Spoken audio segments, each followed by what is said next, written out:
So I just got to Alaska. I am going on a canoeing hunting trip with my uncle who lives here. It's 2:30 in the morning. I just got here. I'm in my uncle's car. I'm going to his house. And then I think tomorrow we're heading out. All right, so I'm at my uncle's house and all this behind me is packing. We got the dry bags so that everything stays dry. Of course, because we're on the water and we don't want everything getting wet. So I'm just getting ready. We're supposed to leave in 3 hours.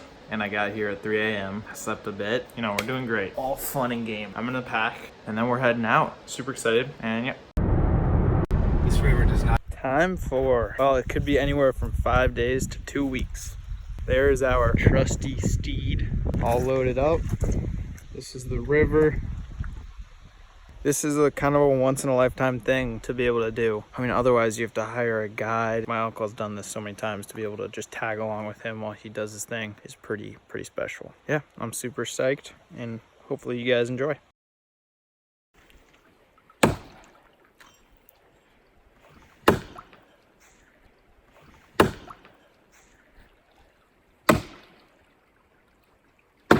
So, welcome to the Alaskan wilderness. This is my Uncle Rob.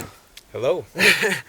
We are out here. This is day 8. Yeah, so we've been out here for 8 days. We're canoeing down a river. I'm not going to name the river for the sake of keeping it somewhat desolate, because you know, when people see someplace beautiful on the internet, they tend to like to go there. My family and I, we eat moose a lot for our meals, and so we go out. Me and a friend usually go out every September about this time of year. Just go moose hunting. The coolest bit about this is that the moose situation, it's kind of subsistence. It's not a sport type thing. We're doing it to eat meat, and it's a whole act of hunting is kind of a special relationship that you develop with your environment, and taking something from that environment and having that be your food, you know, having that kind of become you is a thing that we appreciate.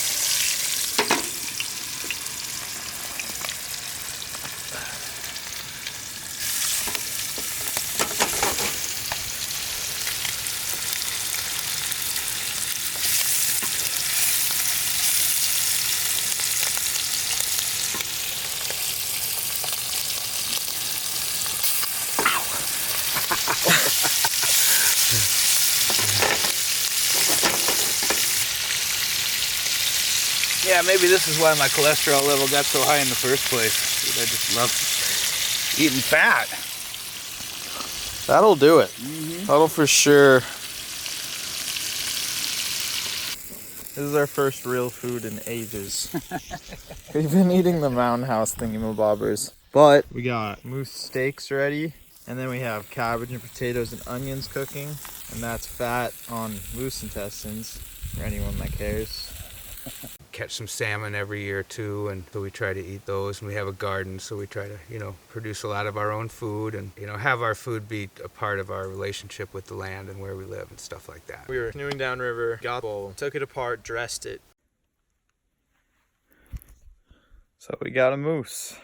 We got all the meat. All the meat, yeah. Then packed up the canoe. We have a little outboard 5 horsepower motor that is a champ, actually, surprisingly. It drives however much weight is on that boat, which is probably close to 600, 700 pounds, maybe. Probably more than that right now, but yeah. It's a lot. It's a pretty heavy boat. Anyway, so we drove up to this camp spot that we were at a couple days ago, and it's beautiful. It's right on the lake. You know, all the trees are turning here because it is autumn. And so we've been here for the past couple days smoking the meat, which essentially gives it a cool smoky flavor. It's a cold smoke and preserves the meat so that we don't have to worry about freezing it right away or it going bad or anything. It's kind of nice after you get, you know, if you're lucky enough and blessed enough to get a moose, you know, to the point where you have him hanging up there, you can finally relax, because it's hard to really relax before you got one, because you're like thinking about how to get one and looking everything really hard. But it's kind of nice to get one down and get him smoking and just relax. And all the river banks, it's like a 20-foot kind of slope that's pretty steep, that's covered in this pretty thick, slippery mud. And so anytime we want to camp, we haul all our stuff up the hill. And now that we have a moose, we had to haul these moose thighs and whatnot up this cliff.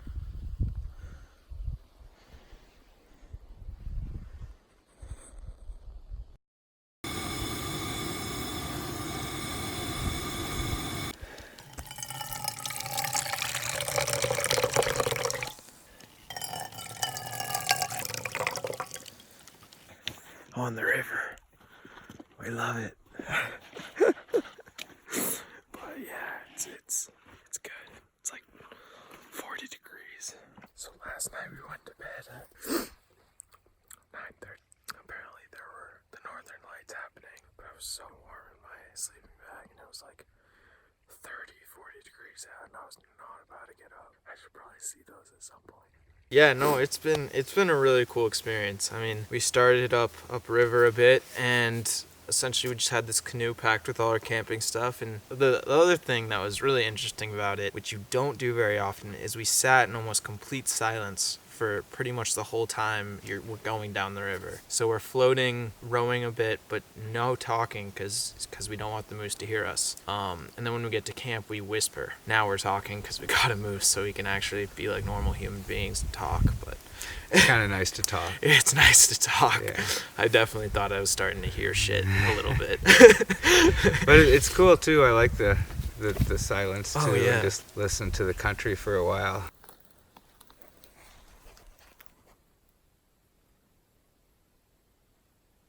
Do you want to talk a little bit about your relationship with the Alaskan wilderness and just talk about Alaska a little bit? Alaska's a pretty awesome place. One of the last great stretches of wilderness left. So I don't know. I've always tried to get out there and appreciate it. I guess, you got to kind of go into the fact that we don't have as many opportunities in the world as we used to develop a more natural rhythm and relationship with the natural world, which, is where we came from and stuff. And I guess I've just been doing it long enough that it feels more natural to me to want to kind of live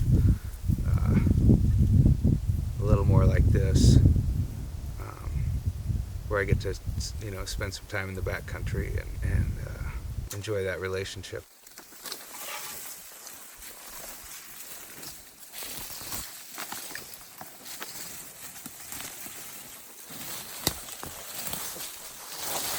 The ability to just have all this country around you, I don't know. Mm-hmm.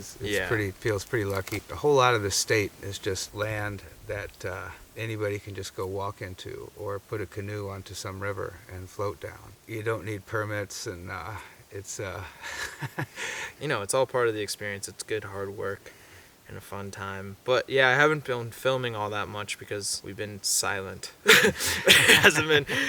There's not much to talk about. There's just really intense moments, and there wasn't really time for me to take out the camera because when we hear something, we hop out of the canoe really quickly.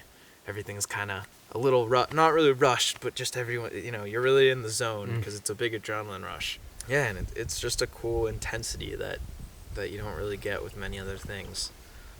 And then, now we're able to relax. We can talk. We can just kind of chill out. We're not listening to every little noise we hear out in the woods. Oh, we can drink some whiskey. We can drink some whiskey. Good. There's some swans out there on the lake. There's like swans all over the place. They're like making noise up and down the river, and smells like high bush cranberries and decomposing willow. A little bit of aurora at night. It's been a very nice trip. I will say, the one thing about this fucking place is the thorn bushes. There are these rose bushes. They're called wild roses, and they are everywhere. They're about waist high. They have all these pricklies all over them, and there's no trails out here because we're in the middle of nowhere. So anytime we go up off the river, it's just walking through these. My hands are just, there's tons of them all up in my hands. And I told him to bring leather gloves. But I'm a stubborn fuck, so I didn't bring any.